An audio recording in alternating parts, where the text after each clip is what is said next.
Bayangkan saja ketika saya kuliah, saya menjadi kuli bangunan dulu selama 2 bulan.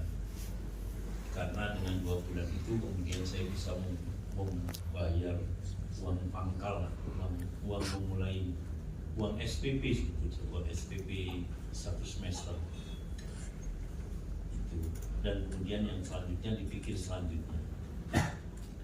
Artinya dari kondisi yang semacam itu, dan apa saja mau saya ini, tetapi bahwa itu adalah bukan tujuan utamanya, maka kita mengarah pada tujuan utamanya. Kemudian Bapak dan Ibu sekalian, intinya pertama kita membentuk kepribadian kita tadi.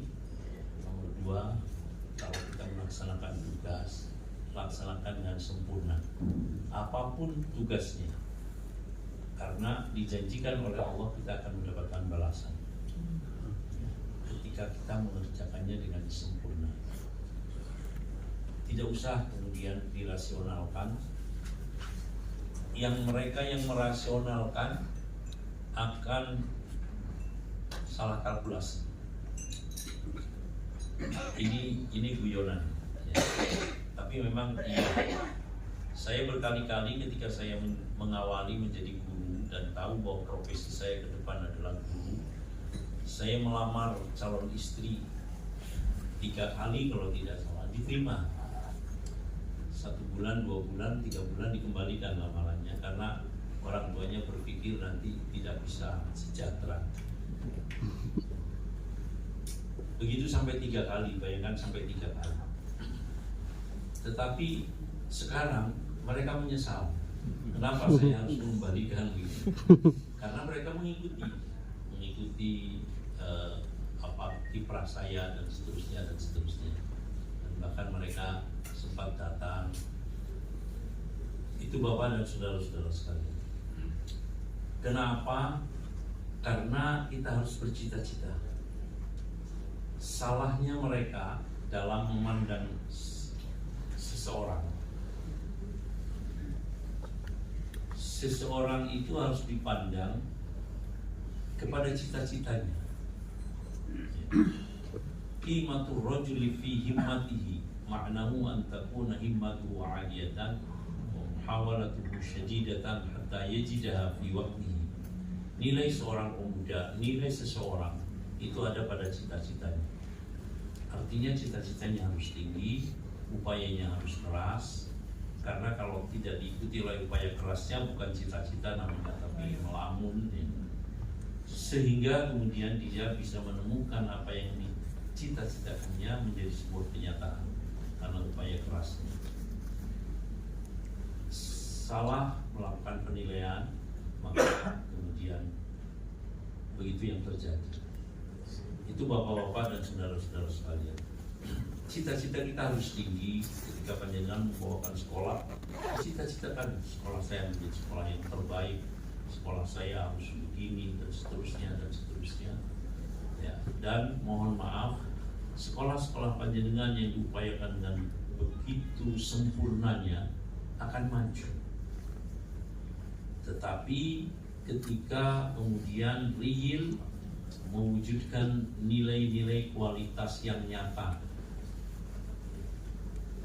karena ketika kita mampu mewujudkan nilai-nilai realitas yang nyata akan menjadi kebutuhan masyarakat, dan itu dijamin eksistensi dan pengembangannya ketika kita melakukan yang demikian.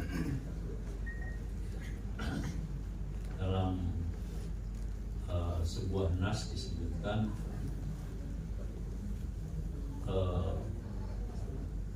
فَأَمَّا الزَّبَدُ فَيَذْهَبُ جُفَاءً وَأَمَّا مَا يَنْفَعُ النَّاسَ فَيَمْكُثُ فِي الْأَرْضِ كَذَلِكَ يَضْرِبُ اللَّهُ الْأَمْثَالَ. Maka sesungguhnya buih itu akan hilang menguap karena tidak ada nilai manfaatnya.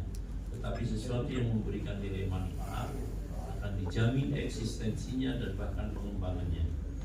Sekolah-sekolah panjenengan upayakan dengan cara yang sebaik-baiknya ya, semua dewan gurunya, semua sivitasnya melaksanakan tugasnya lebih sempurna daripada sekedar kewajibannya, maka akan berhasil.